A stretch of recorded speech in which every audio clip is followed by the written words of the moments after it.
Hi అండి. ఆవకాయ చూసారా ఎంత బాగుందో? చాలా అంటే చాలా టేస్ట్‌గా ఉందండి. ఇప్పుడు ఈ ఆవకాయని ఎలా చేయాలో ఈ వీడియోలో మనం చూసేద్దాం. ముందుగా దీనికోసము మామిడికాయల్ని వాటర్‌లో వేసుకొని జిగురంతా పోయేలాగా బాగా క్లీన్ చేసుకోవాలి. క్లీన్ చేసుకున్న తర్వాత ఇలా క్లాత్‌తో కూడా క్లీన్ చేసుకోవాలి. ఎక్కడ వాటర్ అన్నది ఉండకూడదు. తర్వాత ఇలా మొదలు కట్ చేసిన తర్వాత ఆ వచ్చిన జిగురు లాంటిది ఏమైనా ఉంటే దాన్ని కూడా క్లాత్‌తో క్లీన్ చేసేసుకోవాలండి. క్లీన్ చేసుకున్న తర్వాత మామిడికాయల్ని ఇలాగా కట్ చేసుకోవాలి. మామిడికాయల్ని ఇలా కట్ చేసుకున్నప్పుడు మధ్యలో ఉన్న జీడు టెంక అంటారు కదా, వీటిని తీసేసిన తర్వాత ఒక చిన్న లేయర్లా ఉంటుందండి. ఆ లేయర్ని కూడా మనం తీసేయాలి. ఇది ఆవకాయ పెట్టేటప్పుడు మెయిన్ పాయింట్ అండి. ఇలా మామిడికాయల్లో ఈ లేయర్ అయితే కంపల్సరీ తీయాలండి. తీయకపోతే మనకి టేస్ట్ కూడా పాడవుతుంది, అలాగే మనము తినకూడదు కూడానా. ఇలా లేయర్ తీసేసిన తర్వాత కూడా మళ్ళీ ఇలా క్లాత్ తోటి క్లీన్ చేసుకోవాలి. ఇప్పుడు మీకోసం మళ్ళీ ఇంకొకసారి చూపిస్తున్నాను. చూసారా లేయర్ మొత్తం అంతా ఎలా వస్తుందో? చూసారండి, ఇలా పీసెస్ కట్ చేసేసుకుంటే సరిపోతుంది. మనకి తెలియక బయటివి కొనేసుకుంటాము. బయట ఇలా హైజెనిక్గా చేస్తారో లేదో కూడా మనకు తెలీదు. కాబట్టి ఇంత సులువుగా పెట్టుకోగలిగిన మామిడికాయని మనం ఇంట్లో పెట్టేసుకుంటేనే మంచిది. ఇలా పీసెస్ అన్నీ కట్ చేసిన తర్వాత వీటిని చిన్న చిన్న పీసెస్ కింద కూడా కట్ చేసుకోవాలి. మేమైతే ఎప్పుడు ఏమైనా సరే మ్యాక్సిమం ఇంట్లోనే చేసుకుంటామండి, ఎక్కువ బయటను కొనుక్కోము. ఇలా పీసెస్ అన్నీ రెడీ చేసిన తర్వాత ఒక్క 5 to 10 minutes ఇలా గాలికి ఆరనివ్వాలి. తర్వాత ఇందులోని కొంచెం కొంచెం ఆయిల్ యాడ్ చేయాలి.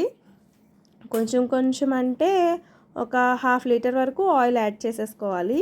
ఇప్పుడు వీటిని బాగా కలిపేసుకోవాలండి, ముక్కలకి పట్టేటట్టు ఆయిల్.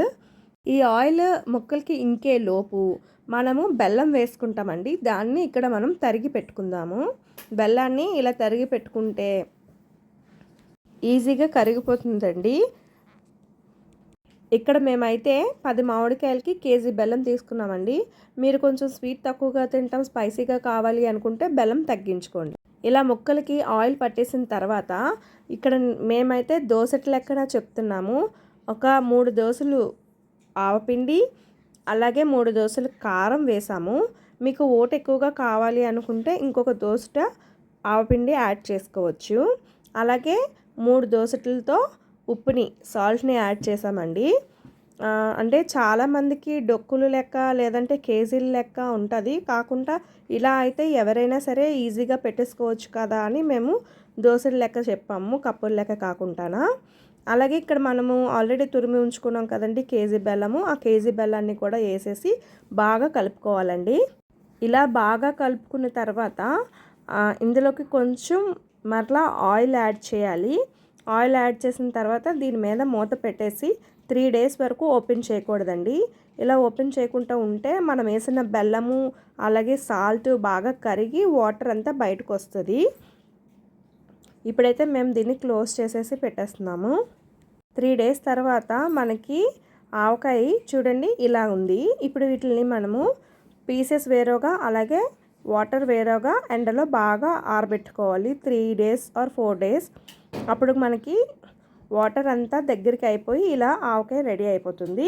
ఆవకాయ అంతా రెడీ అయిన తర్వాత కొంచెం వెల్లుల్లిలు అలాగే కొంచెం ఆయిల్ కూడా వేసి బాగా కలుపుకొని మనము ప్లాస్టిక్ వాటర్లోనే వీటిని ట్రాన్స్ఫర్ చేసుకోవాలండి, స్టీల్లో పెట్టుకోకూడదు.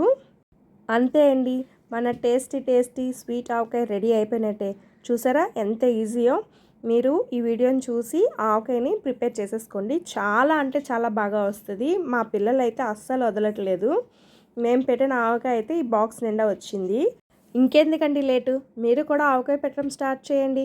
మీకు ఎలా వచ్చిందో మాకు ఒక కామెంట్ చేయండి. మరిన్ని ఇలాంటి వీడియోస్ కోసం లైక్ చేయండి, షేర్ చేయండి, సబ్స్క్రైబ్ చేయండి.